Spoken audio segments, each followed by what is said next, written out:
ಗ್ರಾಮ ಪಂಚಾಯತ್ ಚುನಾವಣೆಗಳು ಬಂದಿವೆ. ವೋಟ್ ಯಾರಿಗೆ ಹಾಕಬೇಕು ಅಂತ ನೀವು ಆಲೋಚನೆ ಮಾಡ್ತಾ ಕೂತ್ಕೊಂಡಿದ್ದೀರಿ.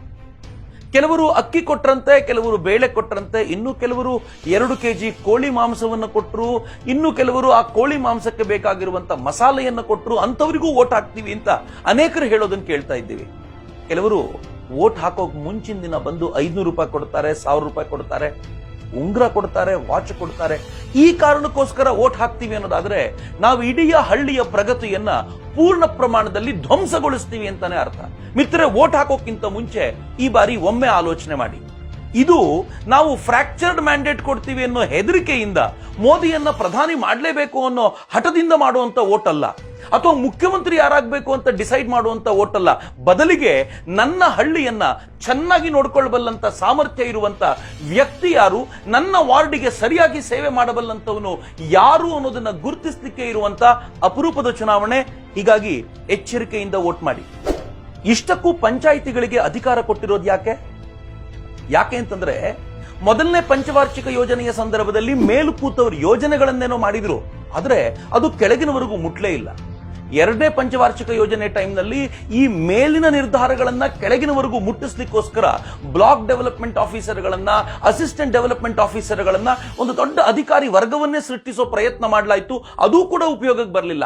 ಆಗ 1956ರಲ್ಲಿ ಬಲವಂತರಾಯ್ ಮೆಹ್ತಾ ಅವರ ನೇತೃತ್ವದಲ್ಲಿ ರಚಿಸಿದ ಕಮಿಟಿ ಮುಂದಿನ ವರ್ಷವೇ ಒಂದು ವರದಿಯನ್ನು ಒಪ್ಪಿಸಿತು. ಅದರಲ್ಲಿ ಜಿಲ್ಲಾ ಪಂಚಾಯತ್, ತಾಲೂಕ್ ಪಂಚಾಯತ್ ಮತ್ತು ಗ್ರಾಮ ಪಂಚಾಯತ್ಗಳನ್ನ ರಚಿಸಬೇಕು, 5 ವರ್ಷಕ್ಕೊಮ್ಮೆ ಚುನಾವಣೆಗಳನ್ನ ನಡೆಸಬೇಕು, ಹಿಂದುಳಿದವರಿಗೆ, ಮಹಿಳೆಯರಿಗೆ ಸೂಕ್ತ ಪ್ರಾತಿನಿಧ್ಯ ದೊರೆಯುವಂತೆ ಮಾಡಬೇಕು ಅಂತ ಹೇಳಲಾಯ್ತಲ್ಲದೆ, ಅತ್ಯಂತ ಇಂಪಾರ್ಟೆಂಟ್ ಆದ ಮತ್ತೊಂದು ಸಂಗತಿ ಹೇಳಲಾಯಿತು. ಇವರಿಗೆ ಫೈನಾನ್ಷಿಯಲ್ ಅಧಿಕಾರವನ್ನು ಕೊಟ್ಟು ತಮಗೇನು ಬೇಕೋ ಆ ನಿರ್ಣಯವನ್ನ ತೆಗೆದುಕೊಳ್ಳುವಂತ ಸಾಮರ್ಥ್ಯ ಅವರಿಗೆ ತುಂಬಬೇಕು ಅಂತ. ಅದರ ಅರ್ಥ ಮೇಲೆ ಕೂತವರು ಕೆಳಗಿನವ್ರಿಗೆ ಹೇಳೋದಲ್ಲ, ಕೆಳಗೆ ಕೂತವರು ನಮಗೇನು ಬೇಕೋ ಅದನ್ನು ನೀವು ಮಾಡಬೇಕು ಅಂತ ಆಗ್ರಹಿಸುವಂತ ಪವರ್ಫುಲ್ ಆಗಿರುವಂತ ಬಾಡಿ ಗ್ರಾಮ ಪಂಚಾಯತ್. ನೆನಪಿಟ್ಕೊಳ್ಳಿ ಮಿತ್ರರೇ, ಕೇಂದ್ರ ಸರ್ಕಾರಕ್ಕಿಂತ, ರಾಜ್ಯ ಸರ್ಕಾರಕ್ಕಿಂತ ಅತ್ಯಂತ ಪವರ್ಫುಲ್ ಆಗಿರುವಂತ ಬಾಡಿ ಯಾವುದಾದ್ರೂ ಇದ್ರೆ ಅದು ಹಳ್ಳಿಯಲ್ಲಿರುವಂತ ಗ್ರಾಮ ಪಂಚಾಯತ್ನ ಟೀಮ್. ಗ್ರಾಮ ಪಂಚಾಯಿತಿಯ ಅಥವಾ ಗ್ರಾಮಕ್ಕೆ ಶಕ್ತಿಯನ್ನ ಕೊಡುವಂತ ಈ ಕಲ್ಪನೆ ಹೊಸತೇನೂ ಅಲ್ಲ. ಮಹಾತ್ಮ ಗಾಂಧೀಜಿ ಗ್ರಾಮ ಸ್ವರಾಜ್ಯದ ಮೂಲಕ ಈ ಚಿಂತನೆಯನ್ನ ಸಮಾಜಕ್ಕೆ ಹಂಚಿದ್ರು.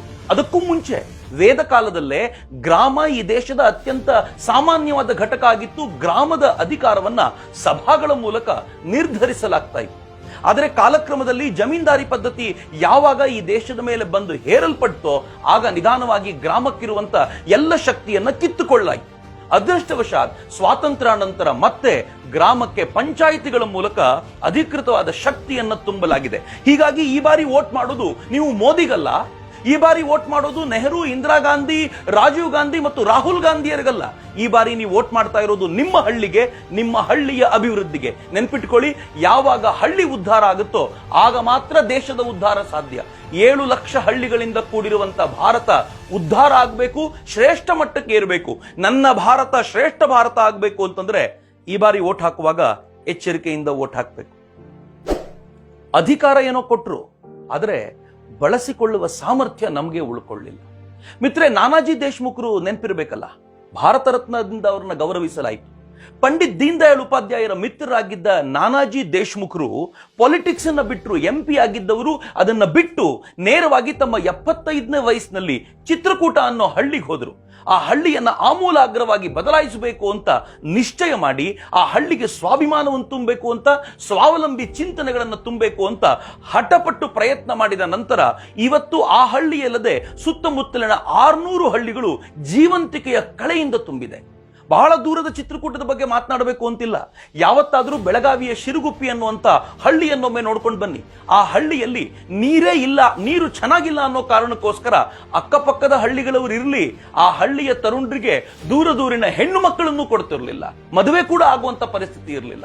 ಆದ್ರೆ ಆನಂತರ ಹಳ್ಳಿಯ ಜನ ನಿಶ್ಚಯ ಮಾಡಿದ್ರು, ನಮ್ಮ ಹಳ್ಳಿಯನ್ನ ಕರ್ನಾಟಕದ ಭೂಪಟದಲ್ಲಿ ಗುರುತಿಸುವಂತೆ ಮಾಡಬೇಕು ಅನ್ನುವಂತ ನಿಶ್ಚಯದಿಂದ ಅವರು ಆಯ್ಕೆ ಮಾಡಿದ ಒಬ್ಬೊಬ್ಬ ವ್ಯಕ್ತಿಯು ಹೇಗಿದ್ರು ಅಂತಂದ್ರೆ ಆ ಹಳ್ಳಿ ಗೋಸ್ಕರ ತಮ್ಮ ಪೂರ್ಣ ಸಮಯವನ್ನ, ತಮ್ಮ ಬುದ್ಧಿಯನ್ನ ವ್ಯಯಿಸಿದ್ರು. ಅದರ ಪರಿಣಾಮವಾಗಿ ಇವತ್ತು ಆ ಹಳ್ಳಿಯ ಕುಡಿಯೋ ನೀರು ಎಷ್ಟು ಖ್ಯಾತವಾಗಿದೆ ಅಂತಂದ್ರೆ ಅಕ್ಕಪಕ್ಕದ ಹಳ್ಳಿಗಳವರು ಈ ಹಳ್ಳಿಯಲ್ಲಿ ಏನಾದರೂ ಕೆಲಸ ಇದ್ರೆ ಧಾವಿಸಿ ಬರ್ತಾರಂತೆ. ಒಂದೇ ಒಂದು ಕಂಡೀಷನ್ನು, ಕುಡಿಲಿಕ್ಕೆ ನಿಮ್ಮ ಹಳ್ಳಿ ನೀರನ್ನು ನಮ್ಗೆ ಕೊಡಬೇಕು ಅನ್ನೋ ಒಂದು ಕಂಡೀಷನ್ ಹಾಕಿ ಧಾವಿಸಿ ಬರ್ತಾರೆ. ಮಿತ್ರ, ಹಳ್ಳಿನ ಹೇಗೆ ಕಟ್ಟಿದ್ದಾರೆ ಅಂತಂದ್ರೆ ಆ ಹಳ್ಳಿಯ ಎಲ್ಲ ರಸ್ತೆಗಳಲ್ಲೂ ಕೂಡ ಮೈಕ್ ಅನ್ನ ಹಾಕಲಾಗಿದೆ ಗ್ರಾಮ ಪಂಚಾಯಿತಿ ಕಡೆಯಿಂದ. ಆ ಹಳ್ಳಿಗೆ ಏನಾದ್ರೂ ಗ್ಯಾಸ್ ಸಿಲಿಂಡರ್ ಕೊಡೋರು ಬಂದ್ರು ಅಂತಂದ್ರೆ ಎಲ್ಲ ಮೈಕಲ್ ಅನೌನ್ಸ್ ಮಾಡ್ತಾರೆ. ಅನೌನ್ಸ್ ಮಾಡಿದ ತಕ್ಷಣ ಮುಂದಿನ 15 ನಿಮಿಷಗಳಲ್ಲಿ ಎಲ್ಲ ಮನೆಗಳಿಗೂ ಸಿಲಿಂಡರ್ ವಿತರಣೆ ಆಗಿರುತ್ತೆ. ಊರಿನಲ್ಲಿ ನಡೆಯುವಂತ ಗ್ರಾಮ ಪಂಚಾಯಿತಿಯ ಒಟ್ಟಾರೆ ಚರ್ಚೆಯನ್ನ ಮನೆಯಲ್ಲಿ ಕೂತ್ಕೊಂಡು ಟಿವಿಯಲ್ಲಿ ನೋಡಬಹುದಾಗಿರುವಂತ ವ್ಯವಸ್ಥೆಯನ್ನ ಅವರು ಮಾಡಿದ್ದಾರೆ. ಅಲ್ಲಿನ ಮಕ್ಕಳಿಗೆ, ಅಲ್ಲಿನ ತರುಣರಿಗೆ, ಅಲ್ಲಿನ ವೃದ್ಧರಿಗೆ ಬೇಕಾಗಿರುವಂತ ಭಿನ್ನ ಭಿನ್ನ ವ್ಯವಸ್ಥೆಗಳನ್ನ ಒಂದು ಪುಟ್ಟ ಹಳ್ಳಿ ಜೋಡಿಸಿಕೊಂಡಿದೆ. ಇದ್ಯಾವುದೋ ಹೊರ ರಾಜ್ಯದ ಹಳ್ಳಿ ಅಲ್ಲ, ನಮ್ಮದೇ ಕರ್ನಾಟಕದ ಒಂದು ಹಳ್ಳಿಗೆ ಈ ತರದ ಸಾಮರ್ಥ್ಯ ಆಗಬಹುದು ಅನ್ನೋದಾದ್ರೆ ನಮ್ಮ ಹಳ್ಳಿಗೆ ನಿಮ್ಮ ಹಳ್ಳಿಗೆ ಯಾಕೆ ಸಾಧ್ಯ ಇಲ್ಲ? ಸಾಧ್ಯ ಇದೆ, ಆದರೆ ನಾವು ಹಾಕುವಂತ ಒಂದು ಓಟಿಗೆ ಸಾಧ್ಯ ಇದೆ. ಈ ಬಾರಿ ವೋಟ್ ಮಾಡುವಾಗ ಎಚ್ಚರಿಕೆ ಇಟ್ಕೊಳ್ಳಿ. ನಮ್ಮೂರಿನ ರಸ್ತೆಯನ್ನು ಸರಿ ಮಾಡಿಸಬಲ್ಲಂತ ವ್ಯಕ್ತಿಗೆ ವೋಟ್ ಹಾಕಿ. ನಮ್ಮೂರಿಗೆ ಕುಡಿಯೋ ನೀರಿನ ವ್ಯವಸ್ಥೆ ಮಾಡಬಲ್ಲಂತ ವ್ಯಕ್ತಿಗೆ ವೋಟ್ ಹಾಕಿ. ಎಲ್ಲಕ್ಕಿಂತ ಹೆಚ್ಚು ಎಲ್ಲ ಸವಾಲುಗಳನ್ನು ಸ್ವೀಕರಿಸಬಲ್ಲಂತ, ನನಗೆ ಸ್ವಾರ್ಥ ಇಲ್ಲ ಅಂತ ಧೈರ್ಯವಾಗಿ ಹೇಳ್ಕೊಳ್ಳಬಲ್ಲಂತ ಅಂತ ವ್ಯಕ್ತಿಯನ್ನು ಹುಡುಕಿ ವೋಟ್ ಮಾಡಿ.